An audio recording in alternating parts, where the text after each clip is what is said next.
हिंदुस्तान का 80% पॉपुलेशन देहात में रहती है, किसानों के बीच रहती है। मेरी तमन्ना ये थी 80% बच्चों को उठाया जाए तो हिंदुस्तान अपने आप उठ जाएगा। ऐसी मेरी दिली तमन्ना थी।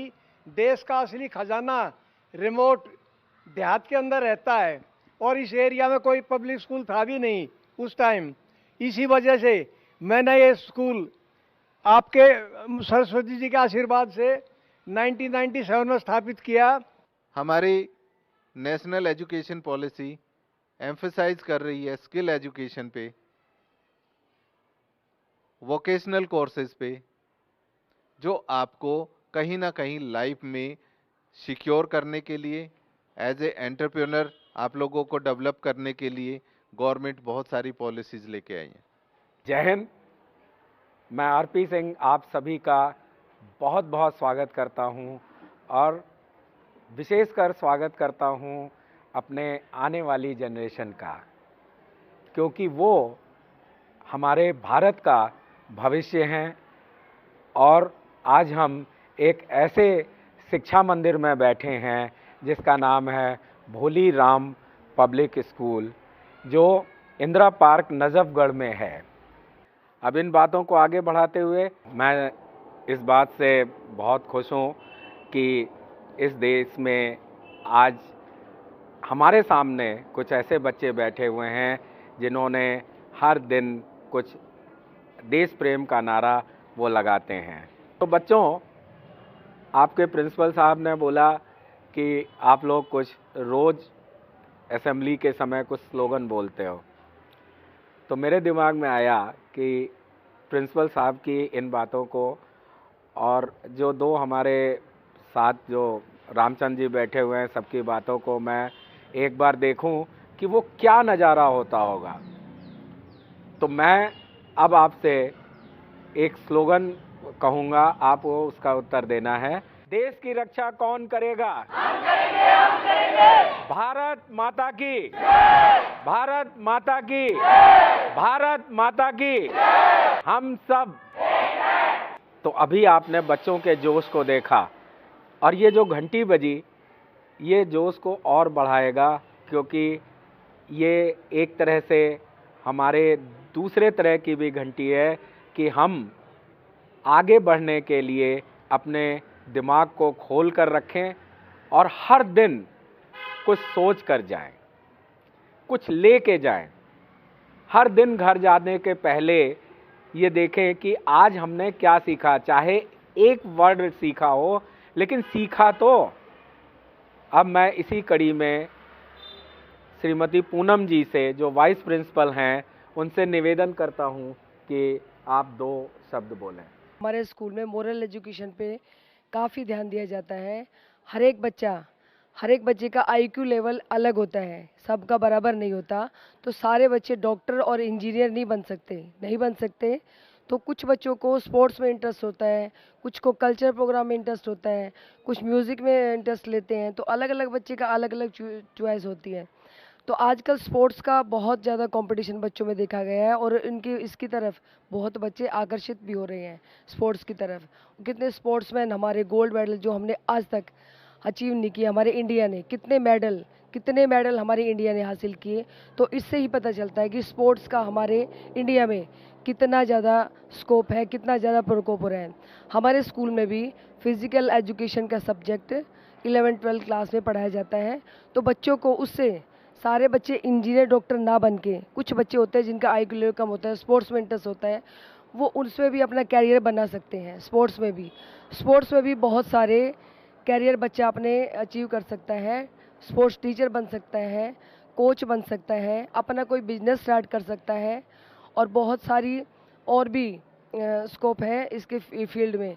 स्पोर्ट्स कोटे से बच्चा कॉलेज में एडमिशन ले सकता है। कुछ बच्चों के कुछ मार्क्स कम रह जाते हैं जो वो नहीं अचीव कर पाता, तो स्पोर्ट्स कोटे को साथ में लेके उसको एडमिशन वहाँ मिल जाता है और आगे जॉब में भी, आगे नौकरी के लिए भी उसको हेल्प मिलती है। स्पोर्ट्स कोटे में अगर बच्चा स्पोर्ट्समैन रह चुका है, पहले स्कूल में यूनिवर्सिटी वगैरह खेल चुका है, तो वो भी आगे जाके फिर उसको उसका बेनिफिट मिलता है, वो भी आगे जाके उसको जॉब में हेल्प करता है।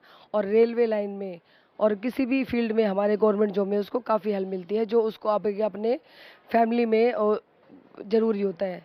पैसे कमाने के लिए ये भी उसको एक स्कोप खुल जाता है स्पोर्ट्स के लिए। तो स्पोर्ट्स आजकल एजुकेशन के साथ साथ स्पोर्ट्स को भी बराबर का इक्वल वो दिया जाता है, दर्जा दिया जाता है कि दोनों दर्जे बराबर हैं।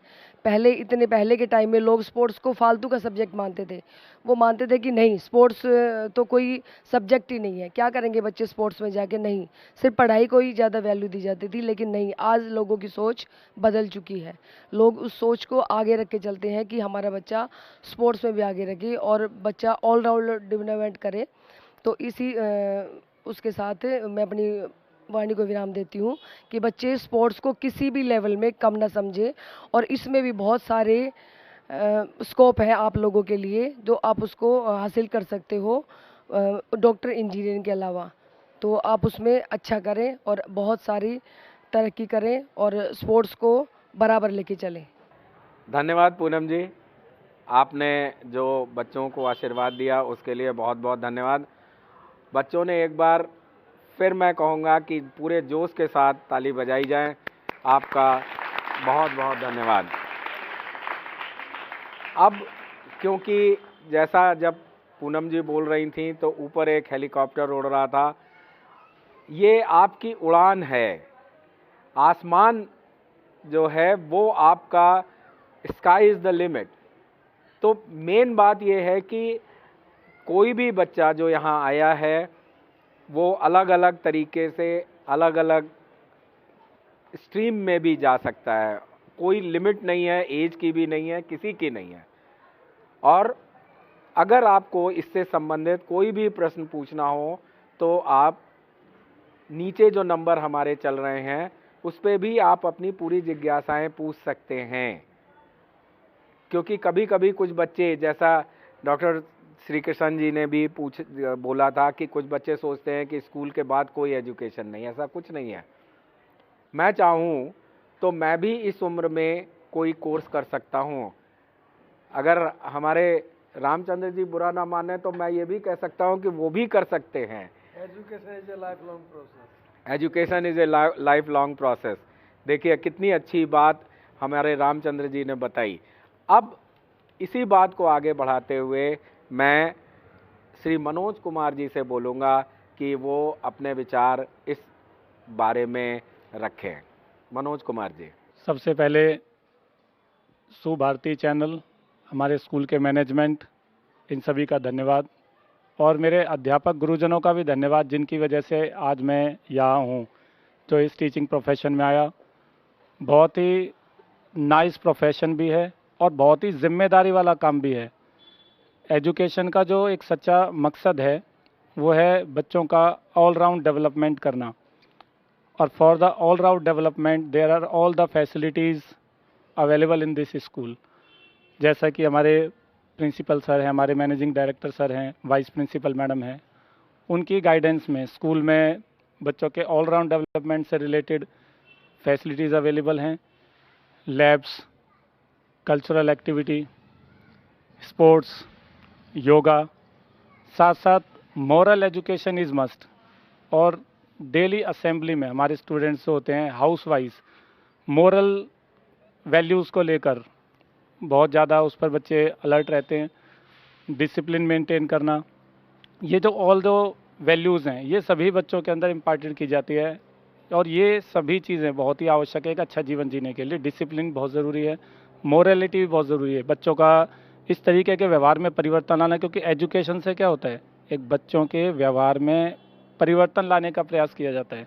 I am PGT in economics, तो मुझसे ही बच्चे कुछ क्वेरीज करते हैं कि सर अगर मैं इकोनॉमिक्स सब्जेक्ट लेता हूँ तो मेरे लिए क्या स्कोप हो सकता है। तो इसमें बेटा बहुत सारे स्कोप्स हैं, जैसे कि आप बैंकिंग, फाइनेंशियल मार्केट में आप जा सकते हैं, बिजनेस आप सेटअप कर सकते हैं। इसके साथ साथ आप इकोनॉमिक्स सब्जेक्ट पढ़ने के बाद आप में वो नॉलेज आ जाती है कि जिससे कि अगर आप अपना बिजनेस सेटअप करते हैं तो लो कॉस्ट पर आप मोर प्रॉफिट अर्न कर सकते हैं, दूसरों को जॉब्स दे सकते हैं।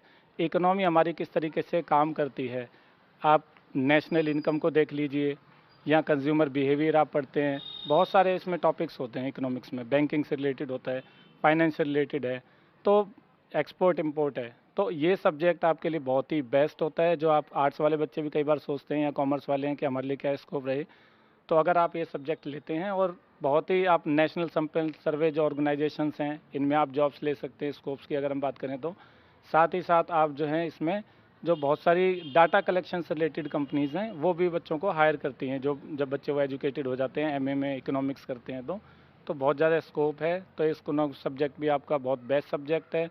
और दिल्ली यूनिवर्सिटी में भी कैंपस इंटरव्यूज़ होते हैं, बहुत सारी एमएनसीज आती हैं। तो कोई भी सब्जेक्ट हो उसमें स्कोप भी होते हैं, बट शर्त यही है कि आपको उसके अंदर स्किल्स लेके आनी है और एक्सपर्टाइज आप अपने सब्जेक्ट्स में होने चाहिए। आपको एक डीप और वास्ट नॉलेज हो, ठीक है, उसको बिहेवियर में आप उतारें तो आपके लिए कहीं भी उस स्कोप की कोई कमी नहीं है। ओके, थैंक यू जी। तो अभी आपने एक अपने और अध्यापक टीचर के विचार सुने। अब मैं सतीश जी से यह निवेदन करूंगा कि वह अपने जो भी उनका विषय है या वह जो आपके समक्ष प्रस्तुत करना चाहते हैं वो रखें। डॉक्टर श्री कृष्ण जो कि पैनल के हमारे अध्यक्ष जी हैं, और उन्होंने मुझे यहाँ आने के लिए निमंत्रित किया। मैं यहाँ आया और मैं आपसे कुछ ऐसी बातें साझा करना चाहूँगा जो कि आपको लगेगा कि शायद एक ऐसी चीज़ है जो शिक्षा में होनी चाहिए। देखिए, मैंने जब 12th किया तो 12वीं क्लास में ऐसा कोई अच्छा परिवार खास नहीं था, तो मैंने ट्यूशन का काम शुरू किया। मुझे जितनी उम्र है उससे सिर्फ 12वीं क्लास तक मैंने पढ़ा है, उसके बाद मैंने पढ़ाया है। तो मैंने स्ट्रगल करते हुए देखा कि जो बच्चे हैं उनके सामने क्या समस्याएं आती हैं। मैंने देखा कि उनके सामने सबसे बड़ी समस्या आती है कैरियर की, यानी पेशा। बच्चों को खेल खेल में देखा कि जब बच्चे खेल खेल में सीखते हैं तो हमारे कई एजुकेशनिस्ट हैं जिन्होंने प्ले वे मेथड्स दिए हैं। अब प्ले वे मेथड्स का मतलब है कि बच्चे को खेल खेल में सिखाना, लेकिन ऐसा नहीं है कि स्कूल ही सिखाता है, घर में बच्चा खुद खेल खेल में सीखता है, आपको पता होगा। तो जब बच्चे खेलते हैं तो कॉपी करते हैं माँ बाप को, और माँ बाप को जनरली लड़के लड़कियाँ कम करती हैं, लेकिन फिर भी पेशे की बातें करते हैं, जैसे डॉक्टर खेलना, इंजीनियर खेलना, ठीक है। तो कोई भी ऐसा जो कैरियर होता है वो बच्चे अपने साथ शुरुआत कर देते हैं शुरुआत में। अब जब वो 12th क्लास में आते हैं, 10th क्लास में ही सबसे पहले वो उनके सामने आ जाता है कि भाई हम करें क्या, हम पढ़ रहे हैं, पढ़ते हुए आगे कहाँ जाएंगे, किस तरीके से हम देखेंगे, अपने जीवन को कैसे आगे बढ़ाएंगे। अच्छा, कुछ लोग जो बच्चे होते हैं वो सिर्फ उनको मानने की धारणा में डाल दिया जाता है। कुछ हमारे समाज की भी कुछ इसमें ड्रॉबैक्स हैं, मगर इसको नहीं जाऊंगा मैं। तो जो बच्चे हैं वो प्रश्न करना छोड़ देते हैं। सिर्फ 10 या 20% बच्चे मैंने देखे हैं जो प्रश्न करते हैं। और याद रखना कि मैं आज जितनी भी उम्र का हूं तो भी मैं बच्चों से भी प्रश्न करता हूं, क्योंकि हो सकता है मेरा भी कोई कंसेप्ट बच्चे क्लियर कर दे। और हमेशा सीखते रहना, ये एक कैरियर की तरफ की शुरुआत है। जब आप 12th में आ जाते हैं, 10th क्लास में आपने साइड ले ली, चलिए किसी के कहने से ले ली, अपने इंटरेस्ट से ले ली, कोई असर नहीं पड़ता। लेकिन जब 12th में आप आ जाते हैं तो उसके बाद आपके अंदर मैच्योरेशन आ जाती है, थोड़ी समझ आ जाती है।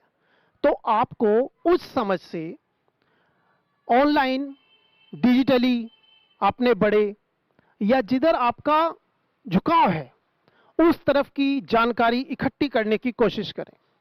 कोई आपको इंफॉर्मेशन दे देगा, इतना आसान नहीं है। यहां पर कुछ भी पाना है तो आपको कोशिश करनी पड़ेगी। हर बच्चे में योग्यता है, कोई भी बच्चा ऐसा नहीं है जो योग्य ना हो। इवन जिस बच्चे को लोग कहते हैं कि ये बाधित बच्चा है, उसमें कुछ विकलांगता है, वो बच्चा भी वो काम कर सकता है जो हिष्ट-पुष्ट नहीं कर सकते, ठीक है ना। आपको साइंटिस्ट के बारे में पता होगा जो अभी मरे हैं, कुछ दिन पहले ही उनका डेथ हुई है। तो हॉकिंस नाम था उनका, और वो जाने माने एस्ट्रोलॉजर्स थे। तो मैं सिर्फ ये बताना चाहता हूं आपको कि शिक्षा जो है एक ऐसी नाव है जिससे आप अपने जीवन को जहां चाहे, जिस ऊंचाई पर चाहे, वहां ले जा सकते हो। शिक्षा कौन आपको देगा? आप शुरुआत करें, अपने से प्रश्न पूछें और ज्यादा से ज्यादा शिक्षकों से, टीचरों से प्रश्न पूछने की कोशिश करें। मैंने एक और मुद्दा देखा कि बच्चे, अधिकतर लड़कियां तो पहले ही और लड़के बाद में, कुछ मजबूरियों से शिक्षा से दूर हो जाते हैं। वे करते क्या है कि उन पर प्रेशर आ जाता है। लड़कियां कहती हैं कि भाई शादी करनी है, तो सामाजिक ढांचे के अनुसार। लड़के हैं, लड़के भी करते हैं कि भाई आप घर वालों का सहारा बन जाओ, कुछ कमाई कर लो। गरीब परिवार के बच्चे तो और ज्यादा समस्या में होते हैं। तो देखिए, अगर 10वीं के बाद आपने कोई साइड चुनी, कोई फर्क नहीं पड़ता, कुछ गलतफहमी से भी आप साइड चुन सकते हैं। लेकिन 12वीं के बाद अगर आपको कोई काम करना पड़ जाए, आप घर गृहस्थ में भी पड़ जाएं, आप शादी भी कर लें, 18 साल के हो गए तो कार्य शादी कर सकते हैं, लेकिन उसके बाद आप पढ़ाई को ना छोड़ें। पढ़ाई आपके पास डिस्टेंस में है, आप ऑनलाइन पढ़ाई कर सकते हैं, ठीक है। और ऑनलाइन में, डिजिटली में, ओपन से, डिस्टेंस से आप पढ़ते हुए अपने प्रश्नों को ना गिरने दें। जिस भी शिक्षक ने और जिस भी विद्यार्थी ने, शिक्षक भी कोई विद्यार्थी से अलग नहीं होता। मैं आज का, मेरा टीचिंग का प्रोसेस है कि मैं आज भी सीखता हूं, और जिस शिक्षक ने सीखना छोड़ दिया, समझ लीजिए वो खत्म हो गया। ऐसे ही जिस विद्यार्थी ने सीखना छोड़ दिया, वो विद्यार्थी भी खत्म है। अब मैं आपको एक बहुत ही बड़े व्यक्ति की बात बताता हूं। जब बुद्ध के पास एक उनका शिक्षक, विद्यार्थी गया, उसने कहा किसकी जीत होगी, कौन, किसकी जय जयकार होगी? तो बुद्ध ने कहा शिष्य की। और सिख धर्म में तो सिख बना ही शिक्षक, सिख मीन्स सीखने वाला। अगर सब धर्मों की बात करो तो सीखने वाले पर जोर है, प्रश्नों पर जोर है। तो अपनी एजुकेशन को आगे बढ़ाने के लिए आप क्या करें? सिर्फ प्रश्नों को आधार बनाएं। प्रश्न ऊल पजूल नहीं पूछने आपको कि बिना बात के प्रश्न आप पूछ रहे हैं। अगर टीचर से पूछ रहे हैं, अगर आपने किसी चीज से, एक्सपर्ट से पूछ रहे हैं, तो उन प्रश्नों को आप सामने लाइए जो प्रश्न उस चीज से संबंध रखते हैं। और आप देखिएगा कि आप किसी भी फील्ड में जाइए, कहीं पर भी जाइए, आपकी शिक्षा नहीं रुकेगी, आप नहीं रुकेंगे। और इसी बात को कहते हुए मैं आपसे चाहता हूं कि आप मेरी इस बात को अंगीकार करें। Thank you. बहुत बहुत धन्यवाद सतीश जी, आपने बहुत अच्छी बातें बताई और आपने कुछ प्रैक्टिकल जो चीज़ें आपने फेस की हैं उसके बारे में हमारे बच्चों को और हमको बताया।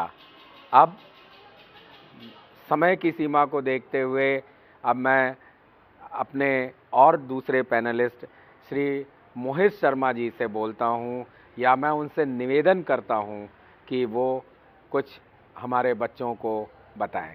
आप लोग साइंस बैकग्राउंड से जो हैं आप बच्चे, या जो बच्चे आगे साइंस बैकग्राउंड से चाहते हैं बनना, कि हम साइंस फील्ड में कुछ आगे करें, अचीवमेंट अपनी साइंस में ही रखें, तो साइंस एक ऐसा सब्जेक्ट है। सबसे पहले तो आप लोग जैसे 10th क्लास आप कवर करते हैं, तो अपनी 10th क्लास के बाद में आप लोगों के पास में 3 चॉइसेस बनती हैं। एक बनती है आपकी आर्ट्स की तरफ जाती है, नेक्स्ट आपकी कॉमर्स की तरफ जाती है, फिर देन आप साइंस की तरफ जाते हैं। तो 3 रास्ते बेसिकली आपके पास में हो जाते हैं यहाँ से। अब आप जिस रास्ते पर जाना चाहें उस रास्ते पर जा सकते हैं। किसी के ऊपर कोई प्रेशर नहीं होना चाहिए फैमिली का या किसी फ्रेंड का कि फ्रेंड ने ये कर लिया तो हम भी वो करेंगे। भेड़ चाल बेसिकली जिसको बोलते हैं, कि आपसे पूछा जाता है आपने कॉमर्स क्यों लिया है, तो आपके पास आंसर कुछ नहीं होता। आप कह देते हैं कि भाई मेरे फ्रेंड ने लिया था इसलिए मैंने भी साइंस ले लिया, या मैंने कॉमर्स ले लिया, या मैंने आर्ट्स ले लिया। तो आपके अंदर कितना कैलिबर है, आपके अंदर कितना पोटेंशियल है, ये आपके टीचर से भी ज़्यादा आप खुद जानते हैं अपने अंदर। तो सबसे पहले आपको वो पोटेंशियल अपना चेक करना पड़ेगा कि आप किस फील्ड में जाना प्रीफर करेंगे। अब जैसे साइंस के लिए बात करते हैं सबसे पहले, क्योंकि मैं साइंस फील्ड से ही हूँ, तो आप लोगों को बताऊँ मैं थोड़ा।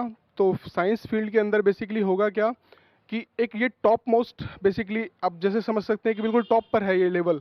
आप कॉमर्स में जाना चाहें और आर्ट्स में जाना चाहें तो भी जा सकते हैं। जैसे कि अभी आप NEP न्यू एजुकेशन पॉलिसी 2021 के हिसाब से अगर अपने आप को एनालाइज करवाएं, तो 2021 के हिसाब से आप लोगों की जो एजुकेशन पॉलिसी है उस पॉलिसी के अंतर्गत आप अपने खुद के सब्जेक्ट चूज़ कर सकते हैं। जैसे अगर आप लोग मैथमेटिक्स नहीं लेना चाहते लेकिन साइंस लेना चाहते हैं, इकोनॉमिक्स लेना चाहते हैं, अकाउंट्स लेना चाहते हैं, आप वो भी कंसीडर कर सकते हैं अपने सब्जेक्ट के अकॉर्डिंग। इवन आप आर्ट्स में जाते हैं और आप आर्ट्स में जाने के बाद आपको साइंस का एक पर्टिकुलर सब्जेक्ट पसंद है, कि आपको फिजिक्स पसंद है तो आप फिजिक्स ले सकते हैं, आप मैथमेटिक्स पसंद है तो आप मैथमेटिक्स ले सकते हैं। तो अपने अकॉर्डिंग आप अपने खुद के सब्जेक्ट्स बना सकते हैं। अब 12th क्लास जैसे आप पास कर लेंगे, फिर आप अपने सब्जेक्ट के हिसाब से, जैसे अगर आप लोगों ने सुना होगा साइंस लेने के बाद क्या होता है, आप लोगों ने सुना है डॉक्टर्स आप बन सकते हैं या आप इंजीनियर बन सकते हैं। इंजीनियर में आप लोगों ने सुना है मैकेनिकल इंजीनियरिंग होती है आप लोगों की, कंप्यूटर इंजीनियरिंग होती है आप लोगों की, इलेक्ट्रॉनिक्स इंजीनियरिंग होती है आप लोगों की। अब इससे ज़्यादा मैं आपको बताऊं तो आप लोगों ने ज़्यादातर चीज़ें नहीं सुनी होंगी। मैं आपको बताऊं, एयरक्राफ्ट इंजीनियरिंग होती है, स्पेस क्राफ्ट इंजीनियरिंग होती है आप लोगों की। इसके अंदर आप लोगों को बहुत ज़्यादा डीप नॉलेज लेना पड़ता है और आप इसके अंदर भी बहुत करियर आपका बहुत ज़्यादा एडवांस लेवल पे जा सकता है। इनफैक्ट आप इंडिया छोड़ करके यूएस यूके भी सेटल हो सकते हैं इन ब्रांचेस के थ्रू। और जैसे कि हमारे पास में मैंने बताया, थोड़ा इसके अंदर थोड़ा एविएशन भी होती है हमारे पास में, एविएशन इंजीनियरिंग भी अगर आप चाहें तो वो भी कर सकते हैं। एविएशन इंजीनियरिंग के अंदर आप लोग जो बेसिकली हमारे एयरक्राफ्ट्स होती हैं या जो फ्लाइट्स होती हैं हमारी, इसको किस तरीके से वो कंट्रोल करते हैं, हमारे पास में वो सारा नॉलेज हम उसको बेसिकली प्रैक्टिकल तौर पे वहाँ पर करके परफॉर्म करके फिर आगे प्रोसीड करवाते हैं अपनी नॉलेज को। अब ये तो हो गई इंजीनियरिंग की बात थोड़ी सी। अब इसी फील्ड में आप अगर बायोलॉजी भी रखते हैं अपने पास में सब्जेक्ट, तो बेसिकली जिसको आप बोलते हैं मेडिकल ब्रांच के अंदर जो आपका आता है, तो मेडिकल ब्रांच के अंदर आपके पास में जैसा आप डॉक्टर बनना चाहें तो डॉक्टर बन सकते हैं। डॉक्टर के अंदर भी आप लोगों से अगर पूछा जाए, अभी आप लोग छोटे हैं, आप लोगों को नॉलेज नहीं है, डॉक्टर में भी आपके पास में कई सारे वेरिएंट होते हैं। जैसे अगर मैं आप लोगों को बोलूँ स्किन की प्रॉब्लम है तो आप लोग स्किन स्पेशलिस्ट बन सकते हैं। अगर आप लोग फिजियोथेरेपिस्ट बनना चाहें तो फिजियोथेरेपिस्ट बन सकते हैं। इसके अलावा आप लोगों के पास में जैसे सर्जन होते हैं, और इसके अलावा जैसे आइज़ के लिए हमारे पास में होते हैं डॉक्टर्स, तो उनका बेसिकली एक पर्टिकुलर नाम से भी उनको जानते हैं, ऑर्थोमोलोजिस्ट उनको प्रोनाउंस करते हैं हम। उनका एक स्पेशल बेसिकली फील्ड होता है जो बस आइज़ के लिए ही देखेंगे आपके पास में। तो ये तो हो गया आपका डॉक्टर्स से रिलेटेड, थोड़ा इंजीनियरिंग से रिलेटेड। अगर आप लोग डॉक्टर के अंदर भी अगर जाएं तो डॉक्टर के अंदर थोड़ा सा और वेरिएंट होता है। आप BHMS कर सकते हैं, होम्योपैथिक जिसको आप बोलते हैं, आप आयुर्वेदिक कर सकते हैं आप लोग, और भी करियर ऑप्शन बहुत कुछ हो सकता है इस डॉक्टरी फील्ड के अंदर। आप B फार्मा कर सकते हैं, मेडिसिन जो है ना उसको भी कर सकते हैं। बेसिकली मेडिसिन लाइन के अंदर, मेडिसिन लाइन के अलावा प्लांट्स के अंदर भी बहुत कुछ आपके पास में होता है, जो कि आप प्लांट के लिए जाते हैं, मतलब प्लांट के लिए पढ़ाई को आगे कंटिन्यू कर सकते हैं। जैसे अगर आपको बताएं तो इसमें भी टाइप जो लगती है हमारी, वो बॉटनी हो जाती है जिसके अंदर आप प्लांट्स के बारे में पढ़ते हैं। जूलॉजी हो जाती है हमारी, ह्यूमंस के बारे में हम पढ़ते हैं जिसके अंदर। अब ये हो गया थोड़ा डॉक्टर्स के लिए और इंजीनियर के लिए। तो क्या हम ये समझ सकते हैं कि साइंस अगर हम लेते हैं तो क्या हम डॉक्टर बन सकते हैं, इंजीनियर बन सकते हैं? तो ऐसा भी नहीं है, आप डॉक्टर या इंजीनियर ही बन सकते हैं। आप चाहें तो किसी पर्टिकुलर ब्रांच से, जैसे कि मैं खुद भी, मैंने फिज़िक्स पहले ऑनर्स किया था मैंने फिज़िक्स से। पर्सनली मुझे फ़िज़िक्स थोड़ी पसंद थी, इसलिए मैंने फ़िज़िक्स के साथ ही किया था। और आप भी जिस सब्जेक्ट से करना चाहें तो वो भी कर सकते हैं। तो बेसिकली होता है कि एक पर्टिकुलर सब्जेक्ट से करने के बाद में भी अगर आप चाहें तो अपनी ब्रांचेस, जैसा कि बताया आपको, NEP 2021 के हिसाब से आप लोग अपने सब्जेक्ट्स बना सकते हैं अपने अकॉर्डिंग। मैं बच्चों में एक कौतूहल देख रहा हूँ, वो शायद इसलिए भी है कि वो टेलीविज़न पे तो प्रोग्राम जो नीचे चल रहा है उसमें प्रश्न पूछेंगे ही, लेकिन उनके शायद कुछ प्रश्न हैं जिनके वो जवाब हमसे पूछना चाहते हैं। वो देना नहीं चाहते हैं, हमसे पूछना चाहते हैं। Good afternoon, sir. I am Kanishka Kushwa and I am a student of class 11th. First of all, thank you for giving me this golden opportunity. My question to you is, what would be possible career options for me after completing my graduation in economic honors? Actually बेटा आपने बहुत ही अच्छा questions किया है। ये question लगभग सभी के लिए एक जनरल क्वेश्चंस हैं। बच्चे यही जानना चाहते हैं कि अगर मैं आर्ट्स में आया हूँ या मैं कॉमर्स में आया हूँ तो मैं कौन से सब्जेक्ट्स लूँ जो मेरे लिए बहुत अच्छा, आगे तक बेहतरीन मेरे लिए करियर ऑप्शंस रहे। तो आर्ट्स विद इकोनॉमिक्स बहुत सारे बच्चे करते हैं, और वो जो बच्चे इकोनॉमिक्स नहीं लेते हैं आर्ट्स में, वो कई बार ये सोचते हैं कि शायद कॉमर्स वाले उनसे सुपीरियर हैं, या अगर आर्ट्स विद इकोनॉमिक्स लेते हैं बच्चे तो उनके मन में एक क्वेश्चन होता है कि इकोनॉमिक्स सब्जेक्ट से क्या उनको बेनिफिट रहेगा। तो ये बहुत ही अच्छा प्रश्न है। जैसा कि इकोनॉमिक्स एक सब्जेक्ट है, आप पढ़ भी रहे हैं बेटा, अब उसके अंदर आप देखते होंगे कंज्यूमर इक्विलिब्रियम, या हम देखते हैं उसके अंदर एक आपका प्रोड्यूसर इक्विलिब्रियम, या national income, banking, balance of payments. तो बहुत सारी चीज़ें उसमें हमें सीखने को मिलती है। देश की जो इकोनॉमी है वो किस तरीके से काम करती है, वर्क करती है, आपको उसकी तो नॉलेज मिलती ही मिलती है। आप फाइनेंस से रिलेटेड बहुत सारी, अपने फाइनेंस मैनेजमेंट से रिलेटेड बहुत सारी आपके अंदर जो है एक नॉलेज आपके अंदर क्रिएट होती है। और आगे जब आप जाते हैं ग्रेजुएशन के बाद, तो आप उस नॉलेज का यूज़ करके आप, जैसे कि मैंने आपको पहले ही बताया कि आप लो कॉस्ट और हाई प्रॉफिट के लिए आप कुछ वर्क कर सकते हैं। आप अपना बिजनेस अगर आप सेटअप करते हैं तो आप बिजनेस उन लोगों से बेहतर चला पाएंगे जिन्होंने ये सब्जेक्ट की नॉलेज नहीं ली है, क्योंकि आपको उसके बारे में मालूम है किस तरीके से हमें अपना कम से कम इनपुट देना है, उसमें इन्वेस्टमेंट कम करनी है, और आपका जो आउटपुट है वो कैसे अच्छे से अच्छा है। आप मनी में फाइनेंशियल मार्केट्स को आप समझ सकते हैं, बैंकिंग को आप समझ सकते हैं इससे साथ साथ। तो उससे क्या होगा, आप एक बिजनेस भी अच्छा कर सकते हैं। अगर आप वो नहीं करना चाहते तो आप फाइनेंस मार्केट के अंदर इंश्योरेंस सेक्टर हो गया, वो आप समझ सकते हैं। इसके साथ साथ एमएनसीज कंपनी में जा सकते हैं। डाटा कलेक्शन आपने देखा होगा, जैसे मारुति कंपनी है, ये भी अपने कितनी इनके ग्राहक हैं मार्केट के अंदर, कौन से लोग क्या चॉइसेस हैं उनकी, क्या पसंद करते हैं। बहुत सारी कंपनियां हैं हमारे यहाँ पर जो मार्केट में सर्वे कराती है मार्केट में। तो सर्वे कराने के लिए उन्हें कुछ टीम तो चाहिए, मेंबर्स तो चाहिए। तो वो ज़्यादातर क्या होता है, डाटा एनालिसिस के लिए वहाँ के भी आपकी जॉब मिलती है। तो डाटा कलेक्शन करने के लिए जो टीम की रिक्वायरमेंट है वो उसी से ही रिलेटिव वो जॉब प्रोफेशन है, जो कि सिर्फ बेसिकली आप इकोनॉमिक्स में एमए करके, ग्रेजुएशन करके आप बहुत सारे में जा सकते हैं। जैसा एक नेशनल सैंपल सर्वे ऑर्गेनाइजेशन है गवर्नमेंट की, वो भी डेटा कलेक्शन से रिलेटेड काम करती है। पॉपुलेशन में आप देखते होंगे सेंसस, बहुत सारी आपकी माइक्रोसॉफ्ट कंपनी, इन्फोसिस, हर एक कंपनी ऐसी है जो कि डेटा एनालिसिस उनको कराना पड़ता है, डेटा कलेक्शन भी चाहिए उनको, और इस सभी के अंदर डाटा ग्राफ जो आपके बनते हैं, ठीक है। तो ये सारी जो कंपनी की प्रोग्रेसेस होती हैं, इसके अंदर आपको इकोनॉमिक्स के जो सब्जेक्ट्स के जो बच्चे होते हैं, अगर उन्होंने मास्टर्स इसमें किया हुआ है, बहुत ही अच्छा स्कोप है और अच्छा पे स्केल भी मिलता है इसके अंदर, और आप इन लाइन्स में आप जा सकते हैं। बहुत बहुत धन्यवाद मोहित जी, आपने बहुत ही अच्छी बातें और अपने प्रैक्टिकल एक्सपीरियंस बच्चों के सामने रखे। साथ ही अब यहाँ पे लेते हैं विदा। हम कहते हैं विदा लेते हैं, ये प्रोग्राम कभी समाप्त नहीं हो रहा है, यह क्रमशः चलता रहेगा। तो अब हम एक बार फिर हम कहते हैं जय हिंद, जय भारत।